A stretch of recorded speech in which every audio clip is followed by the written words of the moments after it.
Olá pessoal, aqui é a Gabi Oliveira. Eu sou professora, antropóloga, mãe de 2 e moro aqui nos Estados Unidos.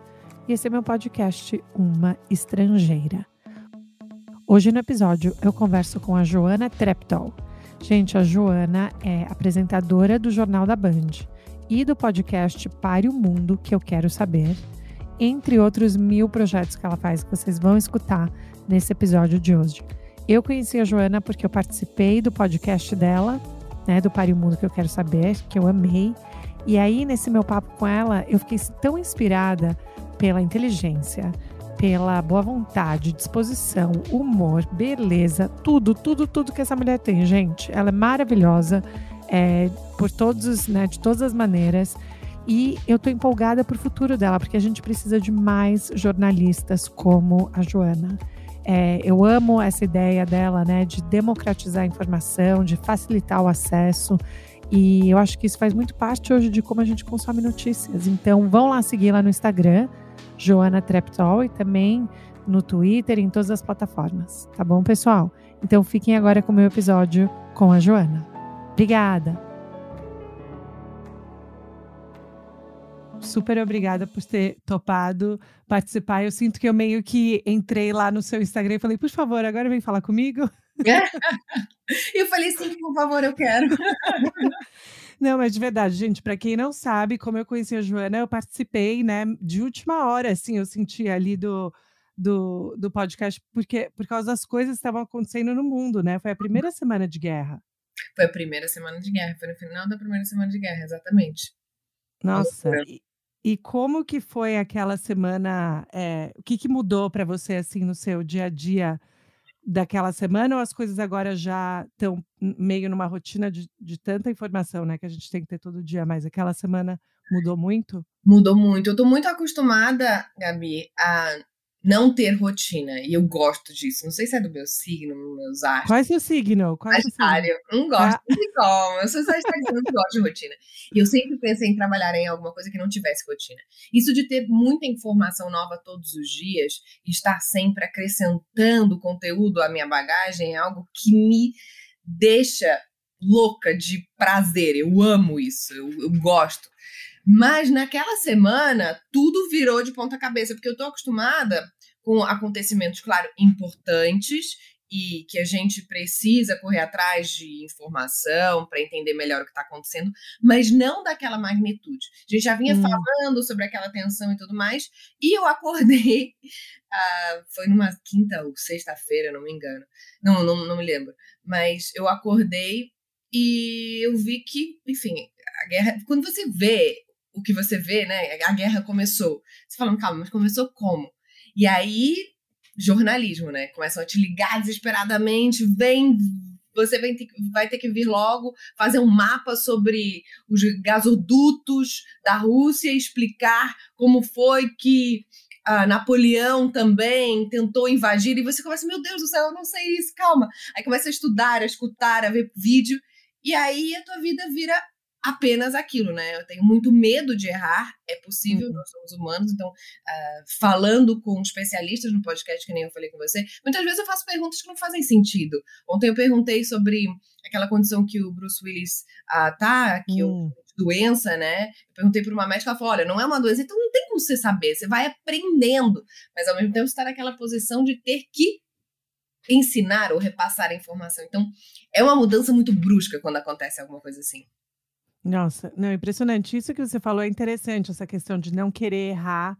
Você sente que também, bom, pode ser coisa da sua personalidade também, mas também tem essa questão da responsabilidade que você sente? Muita responsabilidade. Eu sinto esse peso desde que eu estava na faculdade, né? Eu acho que é alguma coisa que quem trabalha com jornalismo precisa saber. Hoje, eu consigo entender que é diferente de antes, então eu não quero ser nenhuma especialista. Eu entendo que o jornalismo de antigamente não se permitia perguntar coisas simples, não se permitia colocar num lugar de vulnerabilidade. Isso porque a sociedade como um todo não se permitia colocar num lugar de vulnerabilidade, né? As pessoas que se colocavam nesse lugar de eu não sei, mas eu quero aprender, eram vistas como pessoas que não tinham se dedicado para aprender. Mas essa responsabilidade é muito grande. Nós somos formadores de opinião antes de haver influenciadores, que agora são os formadores de opinião, né? Então, qualquer coisa que você faça, diga, tem que ser muito bem calculada. E isso, para mim, é algo que me pesa muito e que eu trabalho muito na terapia. Porque você fica numa vitrine e você não é intocável, você não é perfeita, você não vai deixar de errar só porque você tem que fazer o certo, agir da forma certa, até porque a gente está ali numa posição de que julga, de que aponta o dedo quando a pessoa não faz o certo. Então, é difícil, você começa a se censurar muito.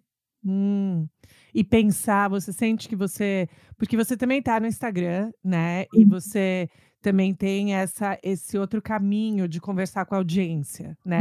E aí tem o podcast, aí tem todas essas outras maneiras que você conversa com a audiência. Você sente que essa questão de você ter que meio que se censurar, né? No sentido não negativo, mas de ter que pensar antes de falar, às vezes você se edita, então, não vou cobrir isso, ou não vou falar sobre isso, não vou entrar nessa, isso aqui pode dar confusão.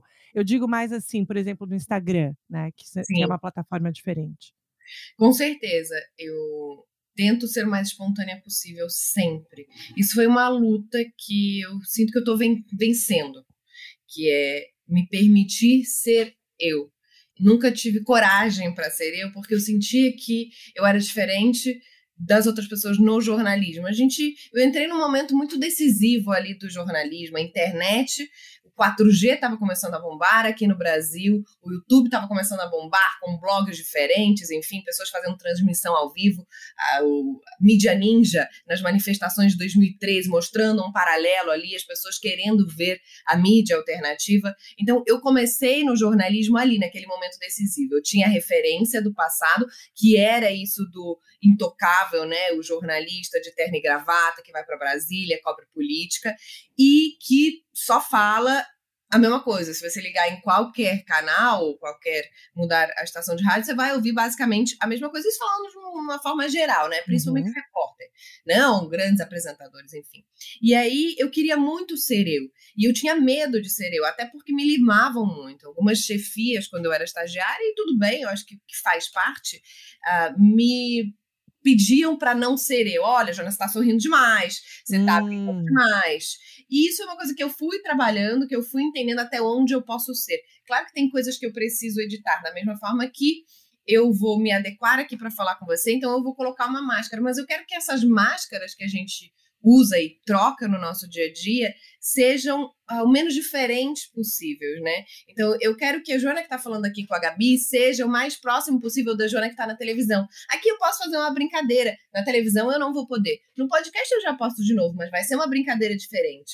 Então, eu me edito, mas eu tento não me editar ao máximo. E eu estou muito aberta para o que as pessoas falam, porque a gente tem que entender que, às vezes, a gente ultrapassa um ponto, a gente brinca demais, a gente esquece a formalidade, e quando alguém vai lá e te dá um toque, fala, putz, você podia ter tido um pouquinho mais de cuidado, você falou um negócio errado, você se emocionou aqui. É importante a gente estar atento ao que está ao nosso redor para que a gente consiga se adaptar melhor. Nossa, adorei isso. Adorei. Vou pensar nisso. Para mim, eu penso muito nisso estando na academia, né, como professora, e eu tenho senso de humor, né? Eu gosto de falar, enfim, eu não quero não ser eu, mas aí às vezes o julgamento que vem é que não tem o rigor, né? Ou que o jeito, né? Mesmo a aparência física, como a pessoa se veste, não é isso que eu imagino um professor, não é isso que eu imagino uma repórter, um jornalista, né? Então, você acha que também o seu trabalho, você também está quebrando vários estereótipos, né? Tipo, indo nisso. Então, você está fazendo duas coisas. Uma coisa é você ficando ok com quem você é, mas você também está quebrando um monte de barreira para outras mulheres, outras pessoas também que vierem poderem ter esse espaço. Eu acho que sim, mas é importante a gente lembrar, eu sou uma pessoa padrão, né? Assim, fisicamente.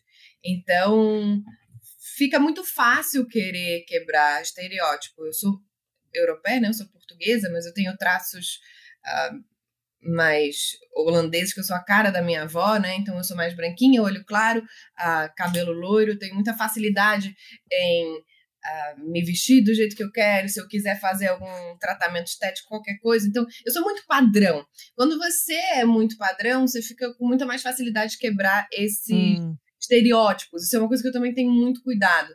Mas quanto a isso da forma de vestir e tudo mais, eu vou trabalhar, por exemplo, de calça rasgada e tênis, que é o que eu gosto, assim. Eu gosto de botar um cropped e reagir.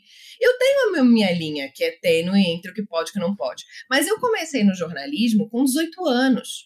E aí, com 18 anos, eu posso até te mostrar foto, eu ia de terninho, e assim, no Rio de Janeiro, terninho, e aquele sapatinho, ia pra Bangu de sapatinho, eu voltava pra casa com o pé, você não tá entendendo, um lamaçal, porque é muita poeira, eu suo muito, e assim, eu nunca tava confortável. E eu quero agora ser eu gosto de uma calça rasgada.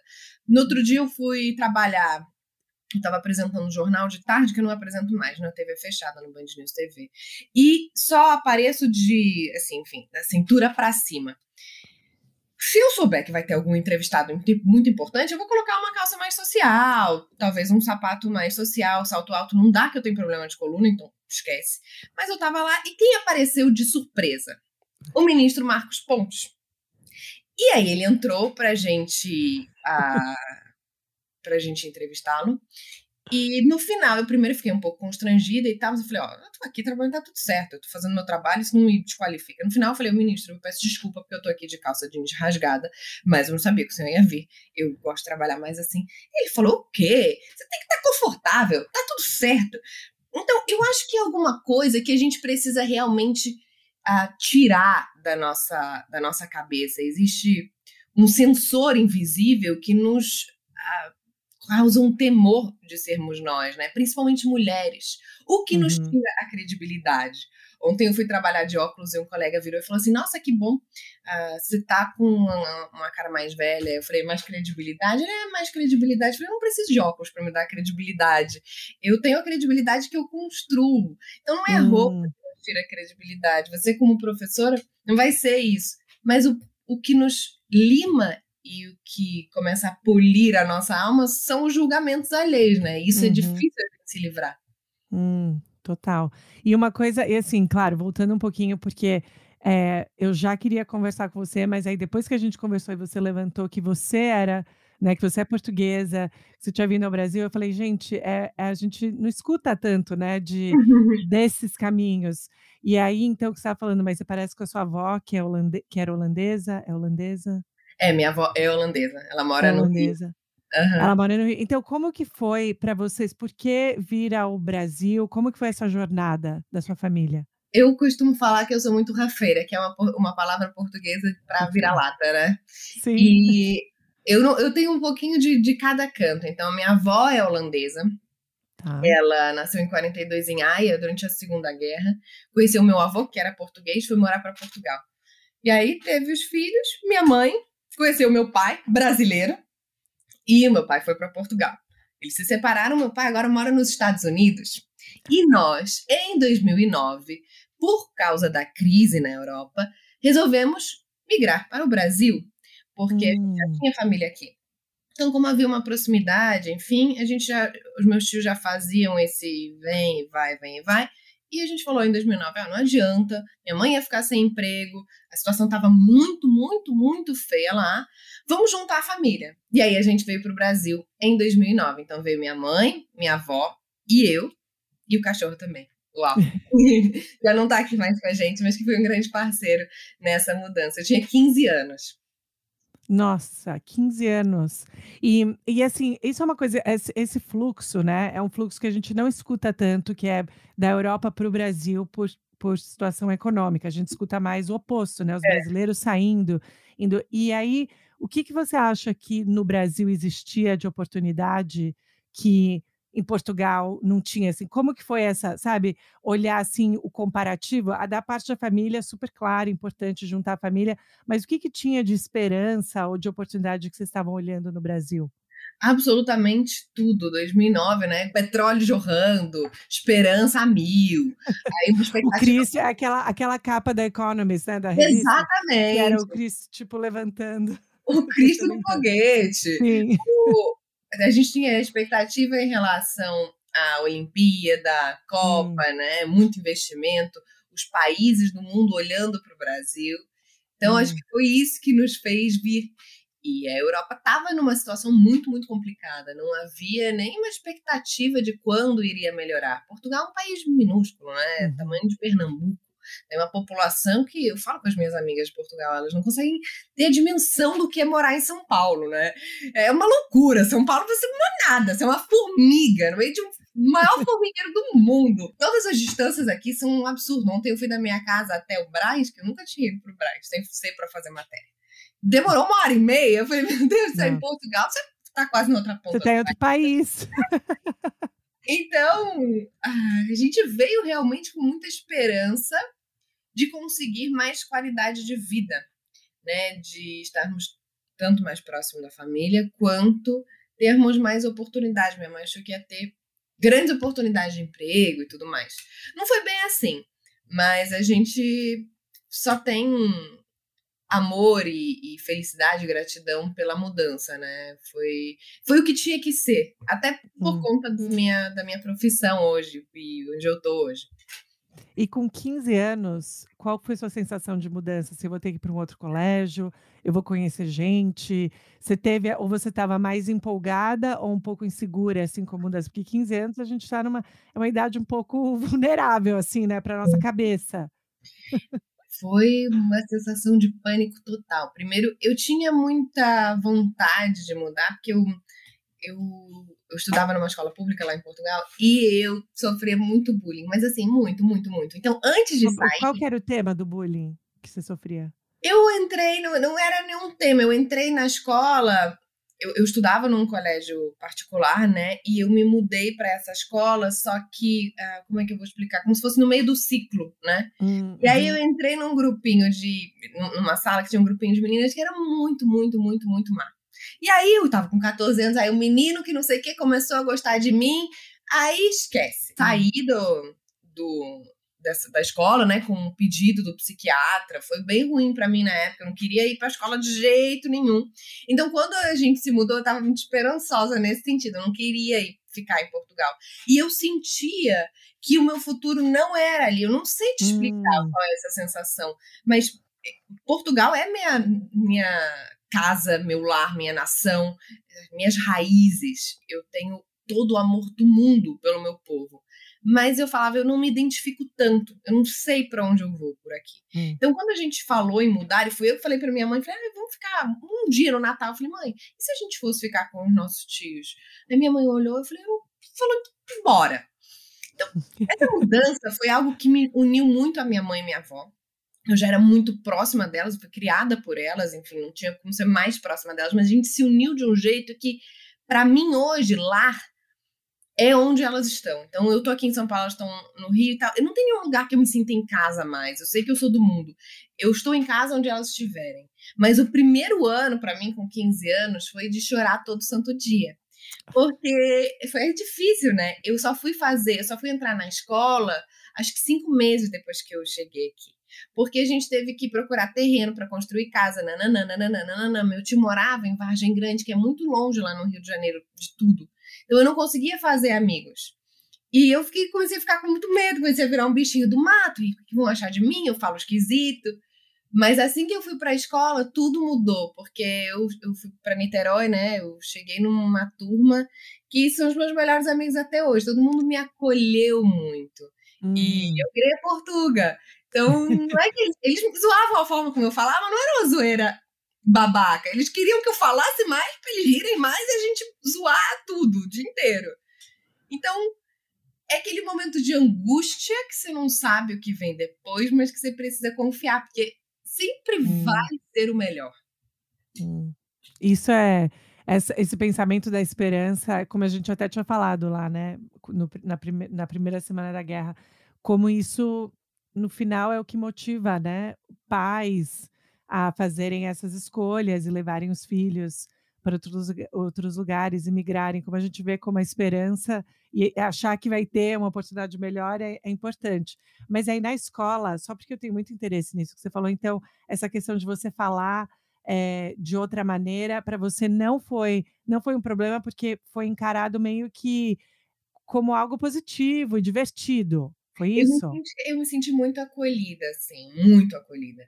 Eu era a diferente, até porque eu me vestia de forma diferente. Em Portugal, quando eu saí de lá, era moda as meninas usarem roupas de homem. Então, eu usava calça muito larga, tênis muito. Coisa que agora é moda aqui. Tênis Sim, você muito, já tinha antecipado, visionária, visionária. tênis muito grande. Aí eu usava uns lenços, cachecóis, sei lá, um negócio diferente, assim. E lá no Rio, a moda era as meninas usarem tipo uma calça de ginástica e a blusinha do uniforme. E aí, primeiro, todo mundo começou a olhar pra mim, nossa, olha a Portugal, olha a Portugal. Mas as pessoas vinham me perguntar coisas com vontade de saber. E à medida em que eu fui ficando amiga desse meu grupo de amizades, eles, claro, que perdiam a linha pra me zoar. Então eu começava a zoar, eu começava a falar, e uma amigona minha, Marcela, que é uma das minhas melhores amigas até hoje, ela falava assim: não entendi nada, Portuga, fala tudo de novo, fala devagar. Aí o outro, o Túlio, virava pra mim e falava: ô, Portuga, tira o ovo da boca pra você falar, que ele falava que eu falava, E aí a gente ria muito, aí eu começava a imitar eles, era tudo muito leve. Eu gosto disso no brasileiro, que é diferente do português. A gente tem muitas diferenças.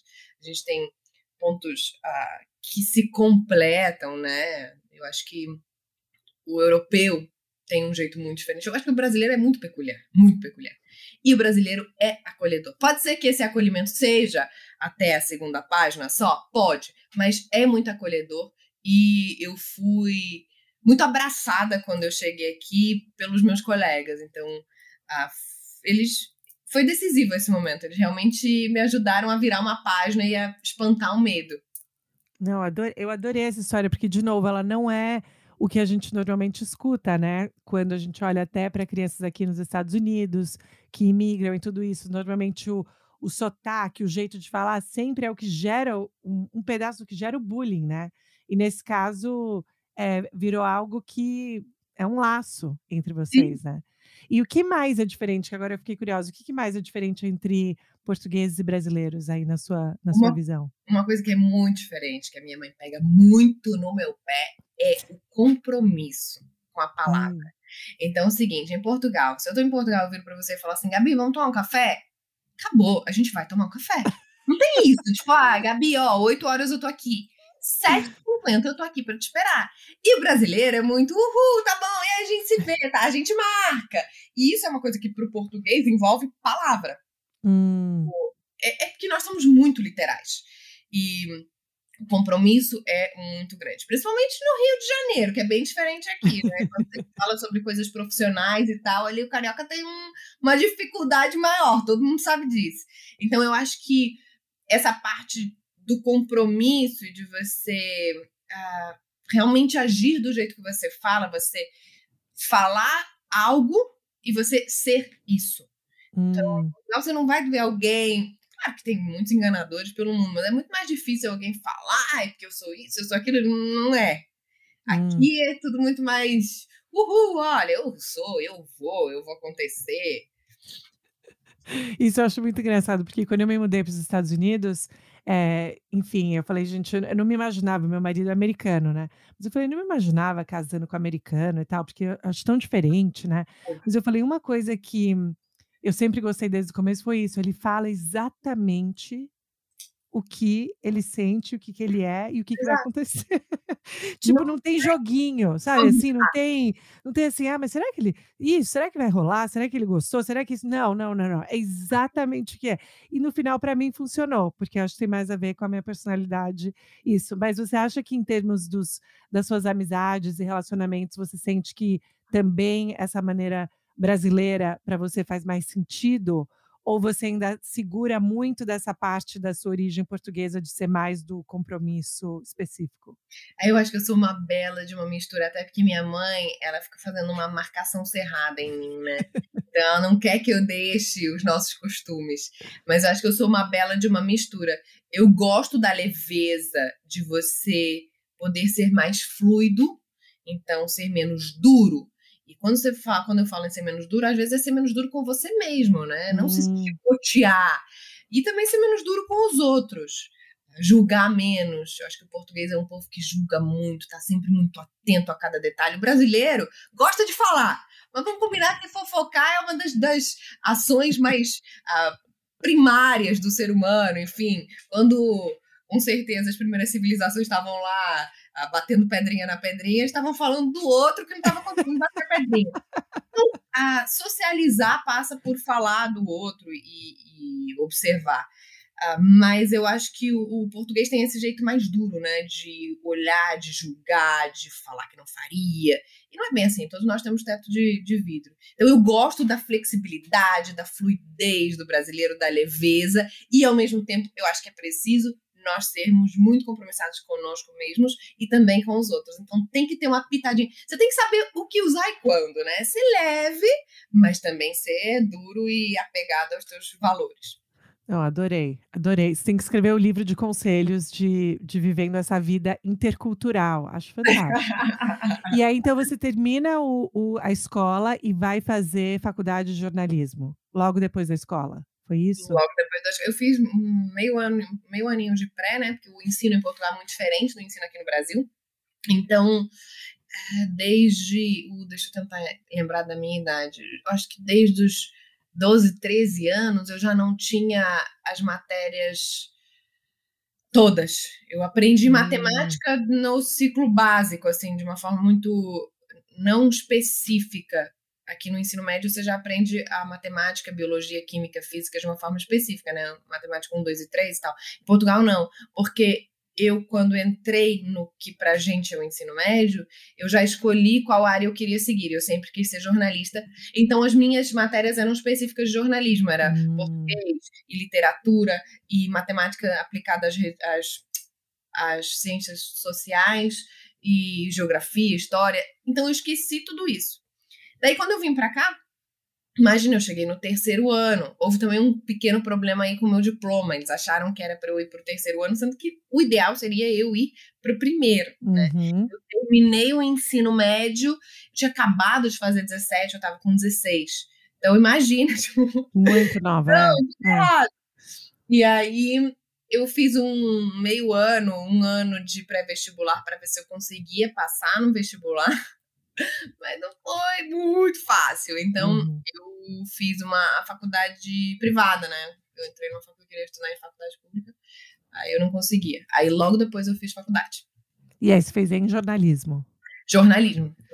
E da onde vem essa sua vontade de jornalismo? Você falou que desde que você... Imagina, com 12 anos, então, lá em Portugal, você já tinha que declarar o que é que você queria fazer para as aulas que você ia ter? Isso eu acho impressionante. Tem que ter essa clareza. E isso é bem duro, né? Porque para você voltar atrás é um processo. Eu não me lembro direito, Gabi, mas eu sei que é bom você ter certeza, porque para você voltar atrás é um processo delicado. Porque daí para frente você só vai se aprofundando mais. Depois você vai para a faculdade. Imagina que você tá na faculdade e fala assim: nossa, eu tô aqui estudando jornalismo, mas na verdade eu quero ser professora de matemática. Você tem que voltar tudo, fica inviável. Eu não sei de onde eu tirei essa vontade de ser jornalista. Minha mãe me diz que eu desde sempre queria ser jornalista. Eu lembro que quando eu aprendi a ler, eu queria escrever livros. Aí a minha avó guarda tudo isso, né? Eu escrevi várias historinhas para ela, queria ser escritora. E daí eu passei para a vontade de ser jornalista. Eu sei que eu tinha uma vizinha do andar de cima em Portugal que ela era repórter. E aí quando minha mãe me falou o que ela fazia, né, que eu a vi na televisão, eu falei: meu Deus, ela tá ali passeando o cachorro, mas ela também tá lá contando as coisas que estão acontecendo.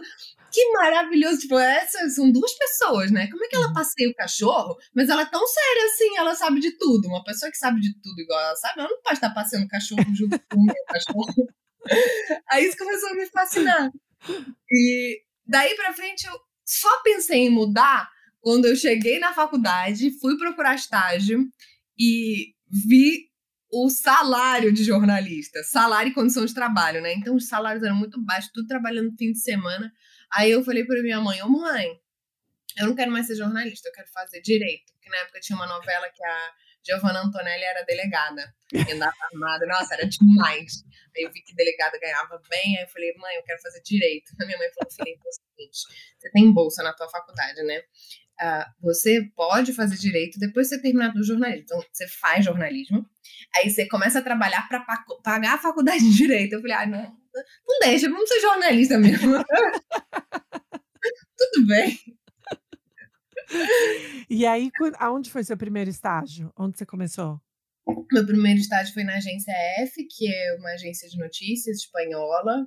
Foi ótimo. Logo depois eu fui para a Globo, eu estagiei na Globo News, 1 aninho. E depois já fui para a Band como estagiária também e estou até hoje. Até hoje. E, calma, você fala várias línguas também? Só português e inglês. Eu entendo francês, tive francês em Portugal é obrigatório, né? Não tem tantas pessoas que estudam espanhol como aqui. Mas Sério? Que interessante. aí eu tive francês, eu entendo, tenho um pouco mais de dificuldade para falar, mas eu entendo super. Então, essas 2h30, vai. 2h30, não, tá valendo. Porque uma das coisas que eu adoro ver, especialmente, né, conhecendo o seu trabalho no podcast, em outros veículos, é tentar ver que você sempre tenta entender a situação com um ângulo, com uma profundidade que às vezes não é o óbvio, né? Então, assim, no meio de estar todo mundo discutindo alguma coisa, você realmente fala assim: não, vamos falar sobre esse pedaço aqui. No caso, quando a gente conversou sobre a diferença de tratamento de refugiados, né, por questões raciais e tudo isso. Quanto que você tem de autonomia para chegar numa pauta ou falar: "Olha, eu quero cobrir isso, mas eu quero que tenha esse jeito, essa pegada"? Como que funciona esse desenvolvimento? Olha, eu acho que eu diria quase que 100% de autonomia. Eu sou muito grata à minha chefia por isso, essa liberdade. Se eu fosse entrar em assuntos específicos de política, assim, muito específicos, por exemplo, hoje eu quero fazer o podcast, justamente hoje, ontem, porque o nosso podcast aqui vai ficar para a eternidade, pode ser que as Vai. pessoas não acessem amanhã, ou enfim, semana que vem. Mas ontem, João Dória quase desistiu de se candidatar à presidência, o Sérgio Moro desistiu de se candidatar à presidência. Então a gente teve ali uma movimentação importante no xadrez político nesse ano eleitoral.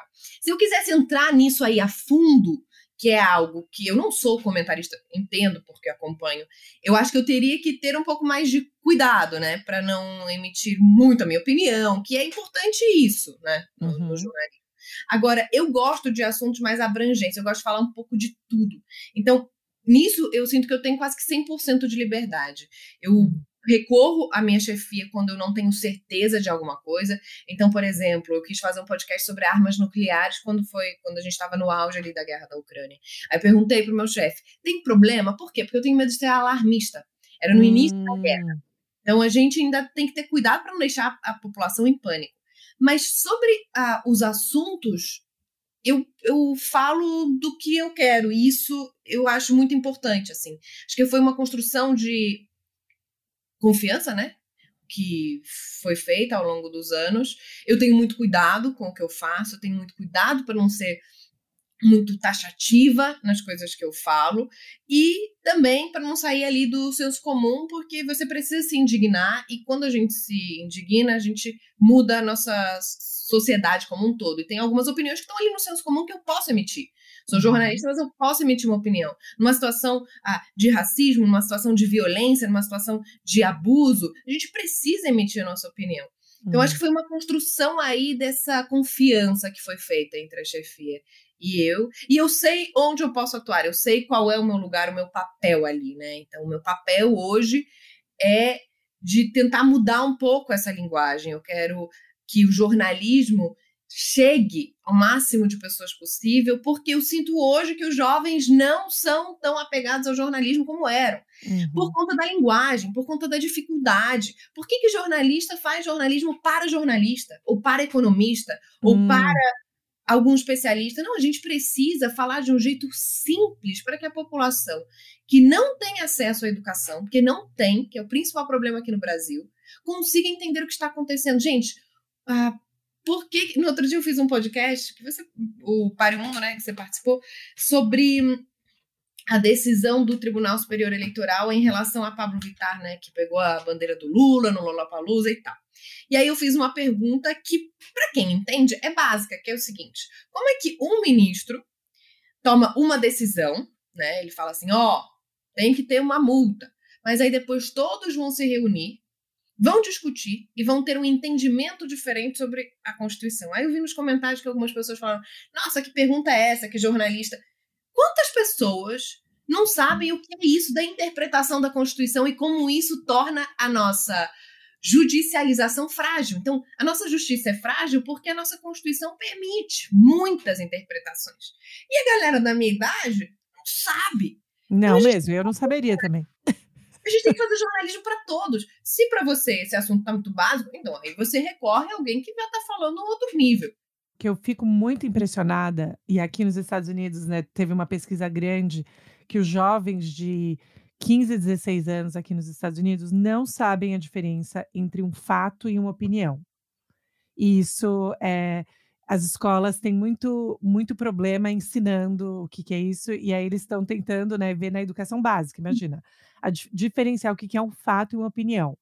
E aí eu acho que isso é muito fruto também de tudo que a gente vê essa questão de fake news, né, de como essas coisas circulam, que acabam virando coisas que falam: "Não, isso é a verdade", mas é a verdade ou isso foi alguém que, né, então na sua e como você falou no começo, né, que você entrou no jornalismo já com ele diferente do que era antes, qual que você sente que é o seu papel, o papel do jornalista para combater isso, mas sem parar de fazer o que você está fazendo? Porque você também não pode viver de combate, né?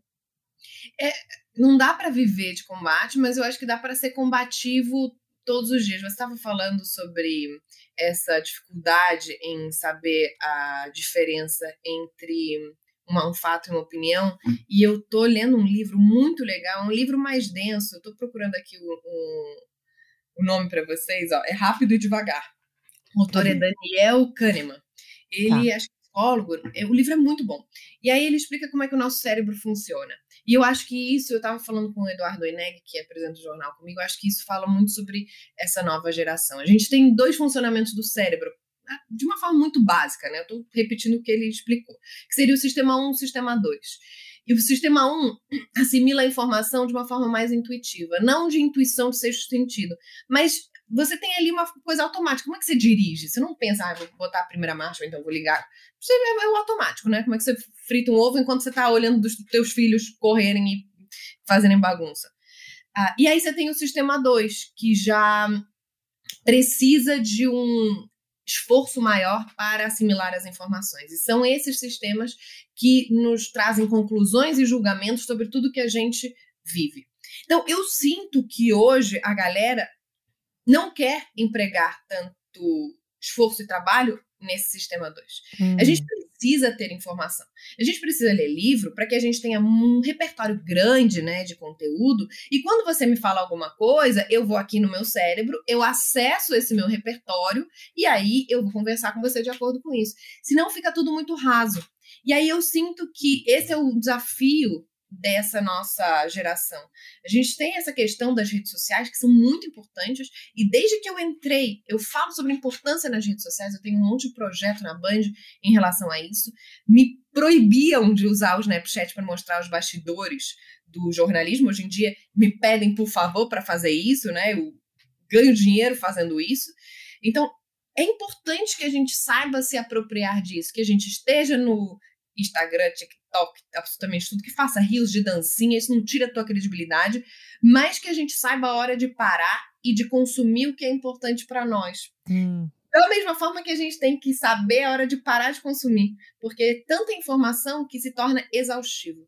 Então, eu acho que isso, junto com as fake news, é algo... Eu acho que isso trabalha junto com esse problema das fake news. Então, se as pessoas estivessem preocupadas em ler... Pode ser um artigo mais denso, pode ser uma coisa mais leve, mas em ler e em adquirir conteúdo, um leque grande de conteúdo, né? Abrir esse leque. As pessoas teriam um maior senso crítico nesse sentido. Isso falando da nossa bolha e da nova geração. A gente tem um problema muito grande aqui no Brasil, que é a educação, que é algo que me move muito também.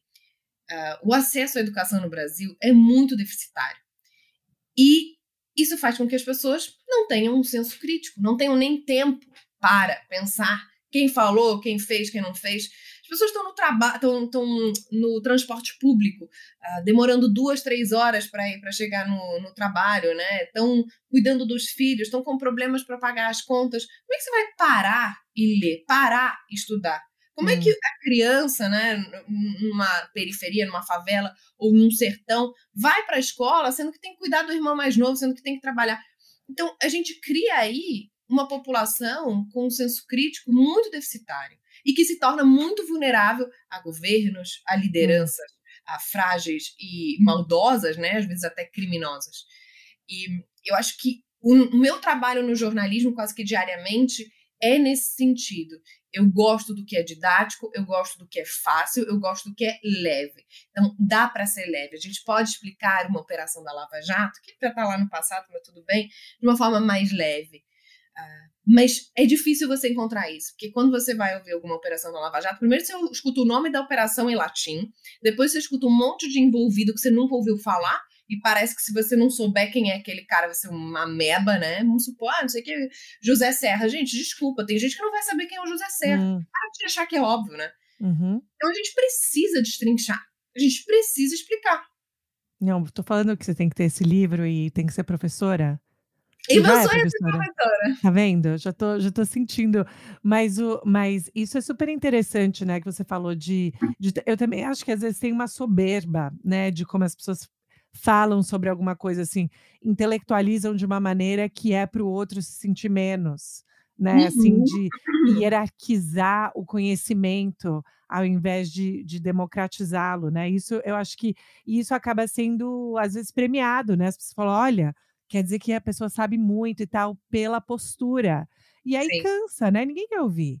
Ninguém quer ouvir alguém falando de cima para baixo como se você fosse um nada, que não sabe nada sobre nada. Exatamente, até porque as pessoas que são mais prepotentes, eu sinto que eu sou bem crítica nesse sentido, eu sinto que há muito isso no jornalismo, elas sempre vão ter ali alguma falha, né? Então é engraçado, as pessoas ficam com um tom mais professoral e tal, aí, por exemplo, na hora que precisam de ajuda com a internet, com a tecnologia, vem falar com você, ué, calma, por que você não recorre ao autor do livro XYZ? Por que você não liga pro teu filósofo predileto? Quer dizer que para umas coisas eu sou uma imbecil, desculpa a palavra, mas para outras já pode ajudar. Então, eu acho que isso é muito prepotente, porque à medida em que você vai adquirindo conhecimento, você vai entendendo quão ignorante você é. Isso a gente sabe desde sempre, né?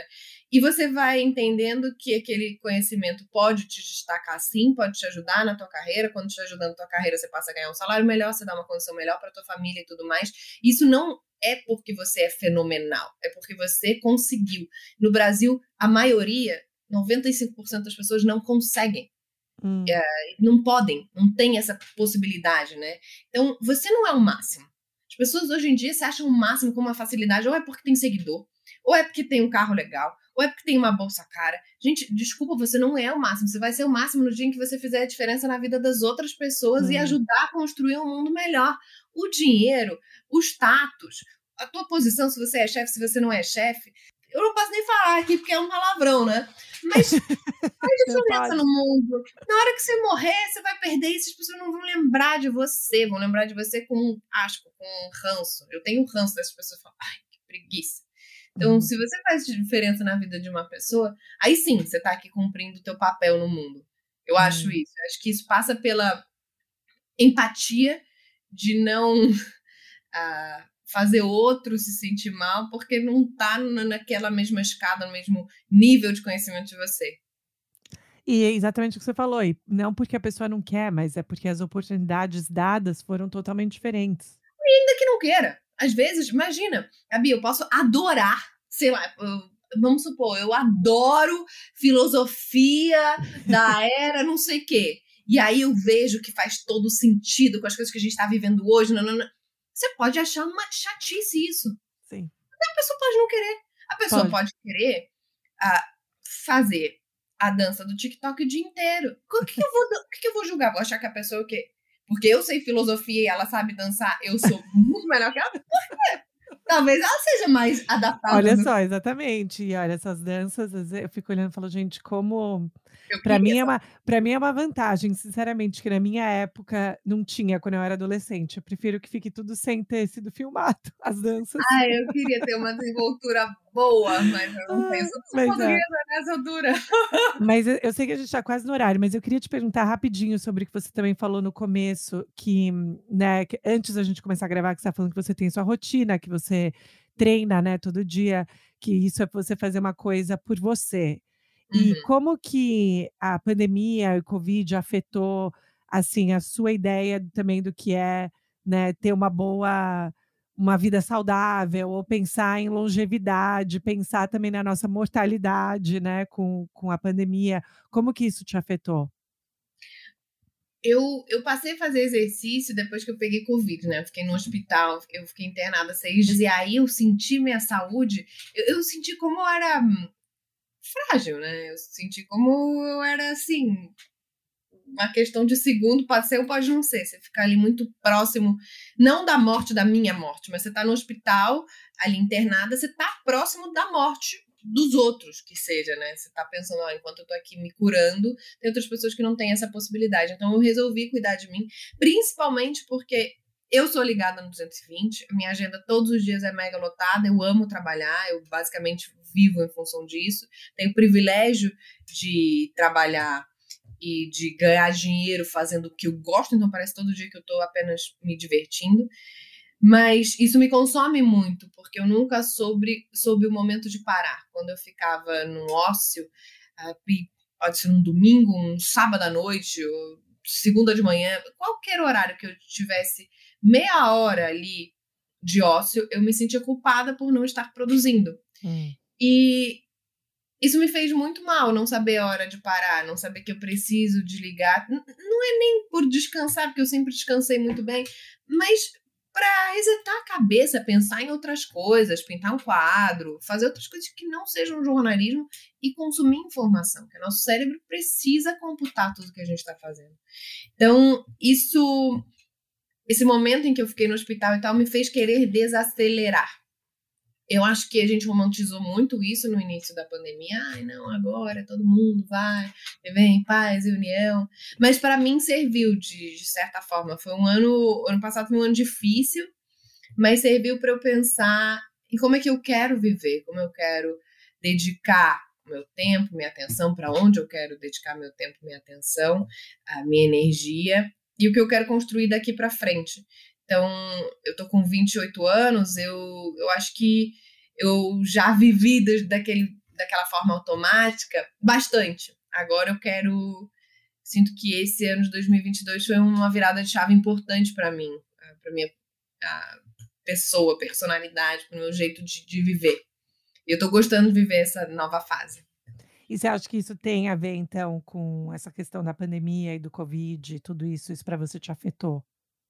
Eu acho que sim. Eu acho que eu trabalhei muito mais nesses últimos 2 anos, eu não tirei férias, eu senti muito a falta da minha mãe e da minha avó, porque vi muito menos, e sempre que eu ia para lá eu tinha medo de levar a doença e matá-las, né? Porque imagina, a gente sabe quantas vezes isso aconteceu, imagina a desgraça. Eu senti muita falta delas, e eu vi o quanto eu estava olhando muito para o trabalho. Claro, foi o momento em que pediu isso. Mas agora eu quero viver de outra forma. Que é mais devagar ou não? Que é mais consciente. É mais Devagar eu consciente. acho que nunca vou ser. É, eu acho que Mas é mais consciente. É mais olhar intencional, você tem uma isso. intenção. Exato. Sim. Pra onde que eu vou agora? Onde é que eu tô pisando? Qual é o meu próximo passo? Não é sair correndo. Eu posso até correr, mas se eu souber pra onde eu tô indo, né? E o que que você quer agora de verdade, última pergunta. Quais são coisas que você quer fazer para o futuro aí? Coisas assim, não precisa falar os projetos, porque eu imagino que tem coisa aí que você tem que, né, guarda aí para você, mas assim, se tem algumas coisas que você fala: "Poxa, isso gostaria de fazer um dia, isso seria um sonho poder fazer isso", ou tá tudo já meio encaminhado agora? Que pode ser também, tá maravilhoso, porque você só tem 28 anos e já fez tanto. É Eu tenho muita impressionante. vontade de fazer muita coisa. Meu maior sonho, Gabi, é conseguir trazer minha mãe e minha avó para São Paulo. Então, nós somos as três sozinhas, né? E atualmente, assim, a minha mãe trabalha comigo agora, que é uma coisa bem legal, assim, uma coisa que ninguém sabe, tá aí, você queria... Tem algumas coisas que são confidenciais. Como Minha assim? O mãe, que que ela faz? O que que ela faz? tudo que eu tenho fora da Band, né? Todos os trabalhos que eu faço fora da Band, é minha mãe que toca pra mim. Ela Que trabalha como legal! minha assessora barra empresária, mas ninguém sabe. Então tá lá sempre a Sofia trabalhando comigo. Aí só normalmente no final dos trabalhos eu falo, a Sofia é minha mãe. Todo mundo... Até porque fisicamente a gente não se parece. Na forma de falar, de se expressar e tal, somos iguais, mas fisicamente nós somos diferentes. Tá. Então, minha mãe trabalha comigo. Meu sonho é trazer minha mãe e minha avó para São Paulo. Então, consegui comprar uma casinha. Agora, minha tia também está envolvida nesse projeto. Eu quero que a gente se junte de novo. E é difícil, né? Imagina comprar uma casa, é algo caríssimo, dificílimo. A gente está aí juntando dinheiro e batalhando, tentando trabalhar muito para isso. Então, esse é o meu maior objetivo. Até os 30 anos quero fazer isso. Eu quero escrever um livro. Eu quero ser professora.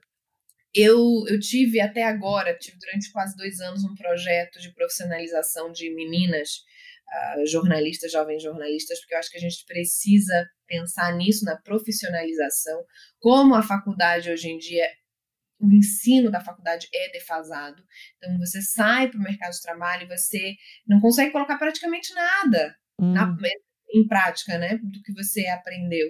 Então, eu tive esse projeto que era voluntário, depois se tornou um pouco insustentável pelo tempo que eu tinha que dedicar, mas eu levei para a Band, então agora eu trabalho junto com o RH na profissionalização dos nossos estagiários, né? Eu organizo rodas de conversa mensais com eles, para que eles me falem um pouco das angústias, dos anseios deles, que era algo que eu tinha muito quando eu era estagiária, né? Eu tô com medo de não ser contratada, eu não tô fazendo isso direito, eu queria aprender mais aquilo, então a gente leva para os gestores. E eu também organizo workshops e lives com os nossos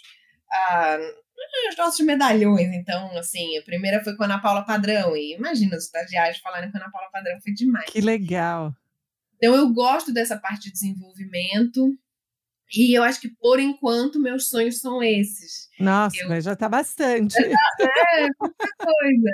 Eu quero realmente me desenvolver mais e me descobrir mais. Porque eu acho que hoje em dia nada é... Você não consegue exercer só uma função. E eu não tô falando nem uma função no jornalismo, porque eu, além de apresentar, eu sou repórter, eu edito, né, todo dia.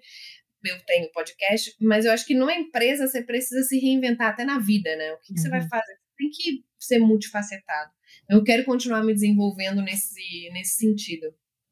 Mas olha, eu vou te dizer que eu achei emocionante, me emocionou escutar o seu primeiro sonho, que é de trazer sua avó e sua mãe para São Paulo e da importância, né, do que você falou no começo, que seu lugar de casa é onde elas estão, né? Que não é essa parte, isso. E a gente sabe que da importância disso, né, de estar com quem a gente ama, quem a gente considere família, quem seja. Então, mas adorei, fantástico, super obrigada, Joana, adorei poder conversar e escutar esse lado, não da apresentadora, entrevistadora. Obrigada eu, Gabi, eu adorei falar com você, você é demais, sou fã, parabéns pelo teu trabalho, que também é multifacetado, né? Você fala como uma especialista e você fala com a leveza de uma entrevistadora e de uma apresentadora, isso é fenomenal, isso é inspirador. Eu acho que realmente, para mim, é como você falou, para mim é um aprendizado. Esses momentos de poder conversar com pessoas realmente viram uma chavinha na minha cabeça, sabe? Agora, o final de semana inteiro, eu vou ficar pensando coisas que você me ensinou aqui, como eu posso usar isso para minha vida, ou como isso faz sentido. Eu acho que nessas trocas autênticas é que a gente tem mudanças boas, né? Com certeza, porque a gente se inspira, né? Se inspira e se motiva. E você é inspiradora. Obrigada. Ai, você que é. Obrigada, adorei. Agora eu só preciso te seguir fazendo a ginástica de manhã. Um dia eu vou conseguir. Ai, faz o seguinte, você tem que pegar um personal que te arraste. Exato. Porque o Diego faz isso, ele praticamente vem me buscar em casa. Tem dia que eu falo assim, não dá pra gente só conversar? Aí ele, não. Eu acho que eu ia inventar coisa, falar, ai, não sei o que, sei lá, o cachorro tá com problema, vou ter que levar no veterinário. Preciso dar banho no meu peixe. Mas adorei, obrigada, Joana, tenha um ótimo final de semana, eu amei conversar. Eu também amei, um beijo pra você, Gabi. Pra beijo, todo mundo obrigada. Beijo, tchau. Tchau.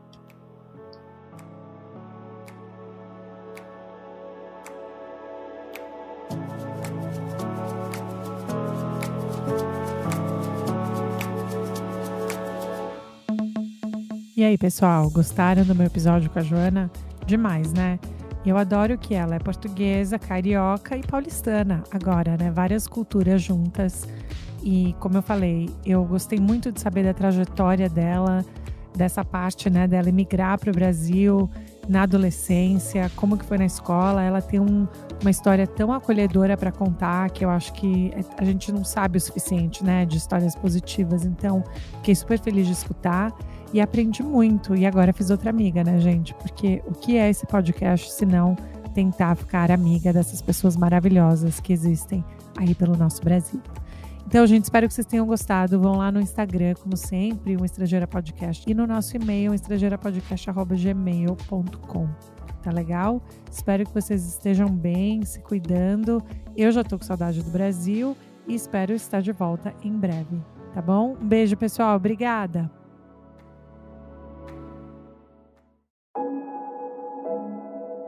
Esse podcast foi editado por Fábio Guerrara.